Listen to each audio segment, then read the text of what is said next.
आज का एपिसोड है रहस्य, बदले और इंसाफ की लड़ाई से भरपूर। कहानी की शुरुआत होती है आरती अवस्थी से, जो अपनी मां अंजलि अवस्थी को इंसाफ दिलाने की राह में एक बहुत बड़ा कदम उठाने जा रही है। आरती के हाथ लग चुका है एक ऐसा अहम सुराग जो पूरे केस की दिशा ही बदल सकता है। आरती को आखिरकार वो कार नंबर मिल चुका है जो 20 साल पहले हुए उस दर्दनाक हादसे से जुड़ा है, जिसमें अंजलि कोमा में चली गई थी और अमन की मौत हो गई थी। ये हादसा सिर्फ एक संयोग नहीं था, बल्कि एक गहराई से सोची समझी साजिश थी। और इस साजिश के पीछे थे दो नाम, युवराज सिंह ठाकुर और चंद्रभान ठाकुर। दरअसल अंजलि और युवराज के बीच कॉलेज के दिनों से ही गहरी दुश्मनी थी। दोनों एक दूसरे के बिल्कुल विपरीत सोच रखते थे। जहां अंजलि न्याय और सच्चाई की पक्षधर थी, वहीं युवराज सत्ता, डर और दबाव से लोगों को झुकाना जानता था। अंजलि ने कई बार युवराज के गलत कामों का विरोध किया था और यही बात युवराज के अहम को ठेस पहुंचाती थी। लेकिन अंजलि ने कभी डरना नहीं सीखा। 20 साल पहले की बात है। अंजलि, अमन और आरती किसी सामाजिक कार्यक्रम से लौट रहे थे। रास्ते में एक तेज रफ्तार कार ने जानबूझकर उनकी कार को टक्कर मारी। अंजलि कोमा में चली गई और अमन की घटनास्थल पर ही मौत हो गई। उस समय ये हादसा समझा गया, लेकिन अब आरती जान चुकी है कि ये कोई दुर्घटना नहीं थी, बल्कि सोची समझी मर्डर अटेम्प्ट थी। और अब इतने सालों बाद आरती को उस कार का नंबर मिल चुका है।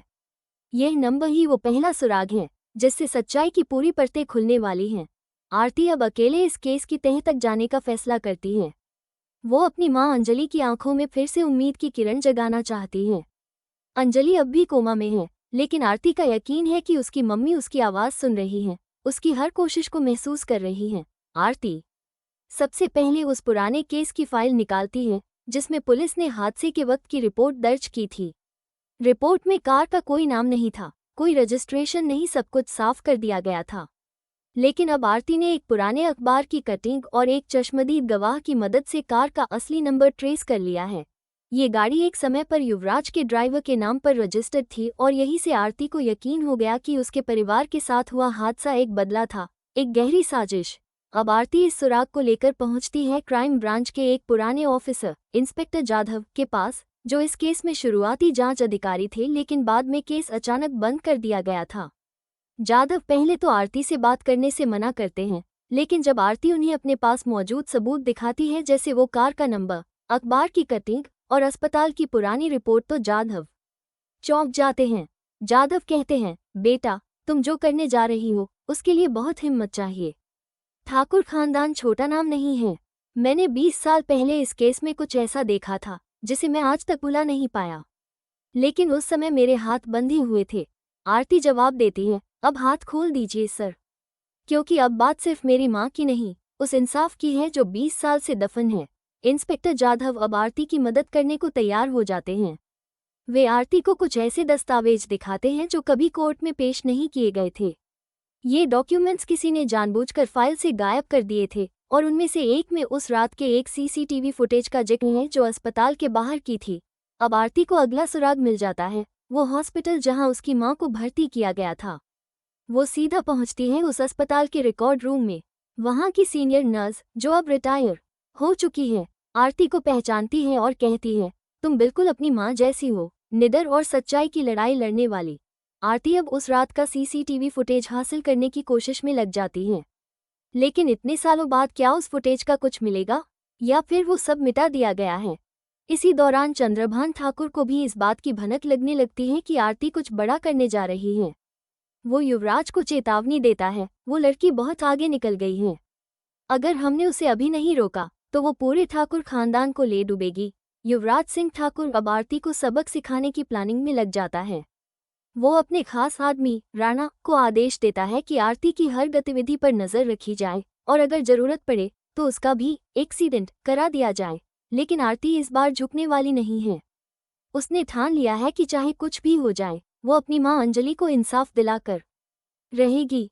तो दोस्तों, जैसे ही आरती को इस बात का पता चलता है कि जिस समय अंजलि को कोमा में भेजा गया था और अमन की दर्दनाक मौत हुई थी, उस समय जो वकील इस केस से जुड़ा था वो और कोई नहीं बल्कि राघव सिंह राजपूत था, तो आरती एकदम हैरान रह जाती है। ये बात उसे प्रताप रघुवंशी के द्वारा पता चलती है। अब आरती की जिज्ञासा और बढ़ जाती है कि आखिर राघव सिंह उस समय इस केस से कैसे जुड़े थे और क्या उन्हें सच्चाई का पता था या नहीं। आरती अब सीधे पंकज पुरोहित को फोन करती है और उनसे विनती करती है कि मुझे युवराज सिंह ठाकुर के खिलाफ डिटेल्स चाहिए।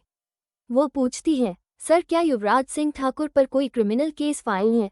पंकज शुरू में थोड़ा हिचकिचाते हैं, लेकिन फिर आरती की जिद देखकर वो सारी जानकारी साझा करने को तैयार हो जाते हैं। और जो जानकारी आरती के हाथ लगती है वो किसी ब्लास्ट से कम नहीं होती। उसे पता चलता है कि युवराज सिंह ठाकुर, जो कि एक नामी पॉलिटिशियन का बेटा है, असल में एक बहुत बड़ा क्रिमिनल है। उस पर न सिर्फ महिलाओं की तस्करी का आरोप है, बल्कि बड़े बड़े मर्डर केस भी उस पर दर्ज हैं। सबसे गंभीर केस है पद्मा मर्डर केस। आरती सुनकर कांप जाती है कि जिसके खिलाफ वो अब तक सिर्फ एक्सीडेंट का केस सोच रही थी, वो आदमी असल में एक सीरियल ऑफेंडर है।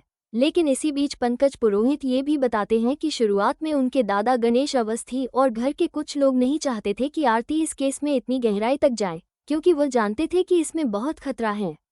लेकिन अब जब सब कुछ सामने आ रहा है, पंकज खुद आरती का साथ देने के लिए तैयार हो जाते हैं। वो आरती से कहते हैं, मैं तुम्हारे साथ हूँ और मैं चाहता हूँ कि तुम युवराज सिंह ठाकुर को एक्सपोज करो। हम साथ मिलकर इस केस को इतना मजबूत बना सकते हैं कि वो जेल से बाहर ना निकल सके। पंकज आरती को ये भी बताते हैं कि एक वकील है जो उसकी मदद कर सकता है और केस को कोर्ट तक ले जा सकता है, और वो वकील कोई और नहीं बल्कि राघव सिंह राजपूत हैं। लेकिन आरती गुस्से में आ जाती है और मना कर देती है।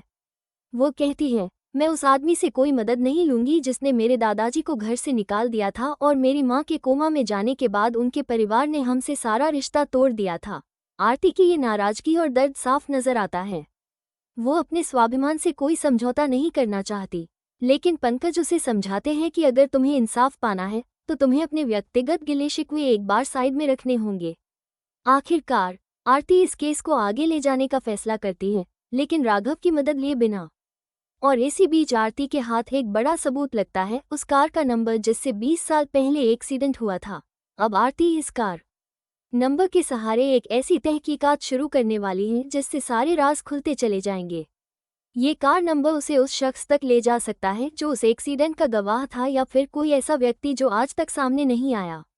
अब आरती का अगला कदम है इस कार की रजिस्ट्रेशन डिटेल्स निकलवाना, जानना कि आखिर उस गाड़ी को चला कौन रहा था और क्या उस वक्त युवराज खुद ड्राइविंग सीट पर था या कोई और था। इस सस्पेंस से भरे ट्रैक में अब अगली कड़ी काफी दिलचस्प होने वाली है, क्योंकि आरती को अपनी मां के लिए इंसाफ चाहिए और अब उसके पास वो सारे हथियार हैं जिससे वो युवराज और चंद्रभान को सलाखों के पीछे डाल सकती है। साथ ही ये भी देखना बाकी है कि क्या आरती अपने अतीत की तकलीफों को भुलाकर राघव सिंह की मदद लेगी या फिर अपने दम पर पूरा केस लड़ेगी। तो दोस्तों, कहानी यहाँ से और भी ज्यादा ट्विस्टेड और इंटेंस होने वाली है।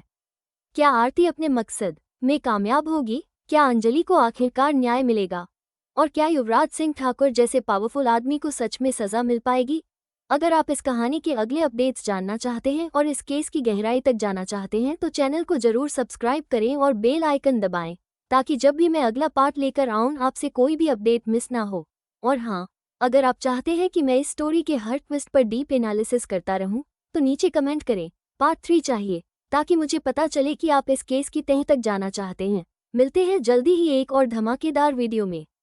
तब तक के लिए जस्टिस फॉर अंजलि की इस लड़ाई में आरती के साथ बने रहिए। धन्यवाद।